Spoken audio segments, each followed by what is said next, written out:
നാട്ടിൽ നിന്ന് സൗദിയിലെത്തിയിട്ടേ ഇനി കാണാത്ത നമ്മളെ കുറേ ഫ്രണ്ട്സ് ഉണ്ട് കേട്ടോ. അപ്പോൾ നമ്മളെ നാട്ടിലത്തെ ഒരു ചങ്കുണ്ട് ലല്ലു, ഓൻ്റെ അടുത്തേക്കാണ് ഇന്ന് പോണത്. ഷർഫിയിൽ ഫലസ്തീൻ സ്ട്രീറ്റ് പറഞ്ഞ സ്ഥലത്താണ് ഓൻ വർക്ക് ചെയ്യുന്നത്. ഈ ബാഗ് ഉണ്ടല്ലോ നിങ്ങൾ നാട്ടിൽ നിന്ന് കൊണ്ടുവന്ന കുറച്ച് മുട്ടായും കാര്യങ്ങളൊക്കെ ഓനക്ക് വേണ്ടിയിട്ട് ഞാൻ എടുത്തേക്കണ്. അങ്ങനെ റൂമിന്റെ മുന്നിൽ നിന്ന് ഇങ്ങനെ ടാക്സിക്ക് വെയിറ്റ് ചെയ്ത് ലാസ്റ്റ് ഒരു ടാക്സി കിട്ടിട്ടോ. അങ്ങനെ ടാക്സി കയറി 20 റിയാൽ എന്നോട് പറഞ്ഞു. ഞാൻ 15 റിയാൽ എത്തിയുള്ളൂ പറഞ്ഞാണ്. അങ്ങനെ 15 കൺഫേം ആക്കി. ഒരു പാകിസ്ഥാനിയാട്ടെ നമ്മളെ ഡ്രൈവർ. മൂപ്പർ എന്നോട് അറബിയിൽ എന്തൊക്കെ പറയണ്ടേ, എനിക്കാണെങ്കിൽ ഒന്നും മനസ്സിലായിട്ടില്ല. ലാസ്റ്റ് അങ്ങനെ കുറെ ചിറിച്ചെടുത്ത് കുറെ ഇങ്ങനെ മൂളി കൊടുത്തും ചെയ്തു. ഇവിടെ കണ്ടങ്ങള് ഒരു ഭാഗത്ത് ഫുള്ള് മരങ്ങള് പച്ചപ്പില്, നേരെ ഓപ്പോസിറ്റ് ഉള്ളത് മരുഭൂമി വരെ ഉണങ്ങി കിടക്കണേ.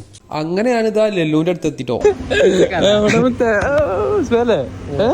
ഓനെ കണ്ടപ്പോളേ സങ്കടമാണോ സന്തോഷമാണോ അറിയില്ല. ഞങ്ങൾ രണ്ടാക്കും വേറൊരു ഫീൽ ആയി. ഇവിടെ ഒരു മൊബൈൽ ഷോപ്പിലാണ് വർക്ക് ചെയ്യുന്നത്. ഒരുപാട് ആൾക്കാർ മലയാളീസ് ഉണ്ട് എന്നാ പറഞ്ഞത്. കൊണ്ടോട്ടി കീശ്ശേരി ഭാഗത്തുള്ള ആൾക്കാരാണ് കൂടുതൽ എന്നാണ് ലല്ലുവിനോട് പറഞ്ഞത്. ഞാൻ ലല്ലുവിന്റെ തോളിൽ കൈയിട്ടിരുന്നപ്പോൾ ലല്ലുവിനോട് പറഞ്ഞു, ഈ തോളിൽ കൈയിട്ട് നടക്കുന്ന പരിപാടി സൗദിയിൽ പറ്റില്ല പറഞ്ഞു. എന്താ സംഭവം അറിയാം. അങ്ങനെ കുറച്ച് കഴിഞ്ഞപ്പോ ഇവിടെ വേറൊരു ഷോപ്പ് ഉണ്ട്. ഈ ഷോപ്പിൽ നമ്മളെ നാട്ടിലത്തെ വേറൊരു ഫ്രണ്ടും കൂടി ഉണ്ട്.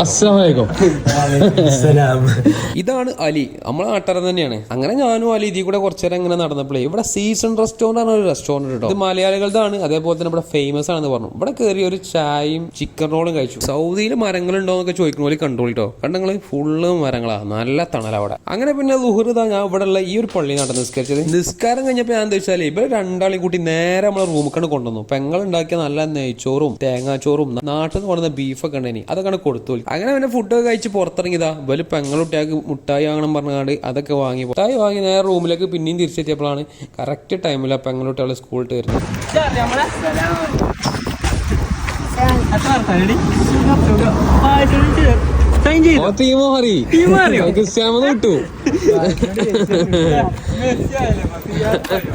അങ്ങനെ ലല്ലു അലി യാത്ര പറഞ്ഞു ഇവിടുന്ന് ഇറങ്ങി. എന്തായാലും നമുക്ക് ഇനി അടുത്ത വീഡിയോയിൽ വീണ്ടും കാണാം.